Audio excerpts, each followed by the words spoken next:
Ukraine says it is under a nuclear threat. It warns that Moscow is gearing up for attacks on the country's nuclear power substations, one that will create devastating ripples across the European region. Ukrainian President Volodymyr Zelensky says Russia's motive is far more dangerous than what appears on the surface. Here's a report.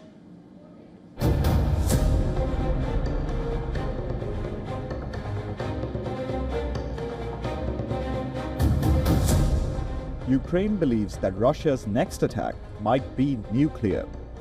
Ukrainian intelligence has gathered that Russia is considering strikes on electricity transmission substations that support nuclear power plants.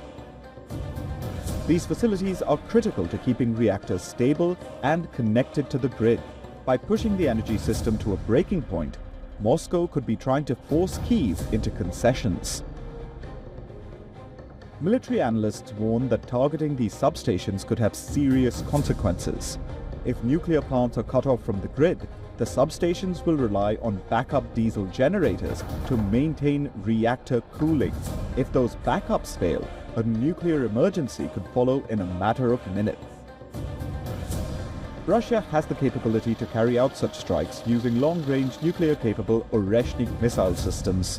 Earlier this month, that capability was highlighted when Russia announced a high-speed ballistic missile strike in the western Lviv region of Ukraine. Ukrainian officials say that the missile carried no warhead and appeared to be designed as a show of force. Ukrainian agencies report that Russian forces have conducted reconnaissance on at least 10 key energy sites across 9 regions. This has raised fears that the groundwork for a broader campaign is already underway. Any large-scale disruption there could leave millions without heat or electricity at the coldest time of the year. Civilians are already coping with limited power as repeated strikes damaged energy infrastructure nationwide. Cutting nuclear plants from the grid would deepen the crisis further. This idea came to me yesterday at midnight. I was just lying under the blanket. I said, I'm freezing. I want a fort. I just wanted some kind of feeling, I don't know, of safety, of childhood. People wrote to me on threads, why not a tent? Well, firstly, we don't have a tent. What's a fort? It's something we make out of what we already have. And well, obviously we didn't have a tent at midnight yesterday. Russia's continuous attacks on Ukraine's energy system has already forced rolling blackouts across the country. The Ukrainian government has declared a state of emergency in the energy sector. To prevent total grid failure, authorities have imposed controlled outages. This has left millions without electricity for hours at a time. In the capital, Kyiv, half of the population is without power.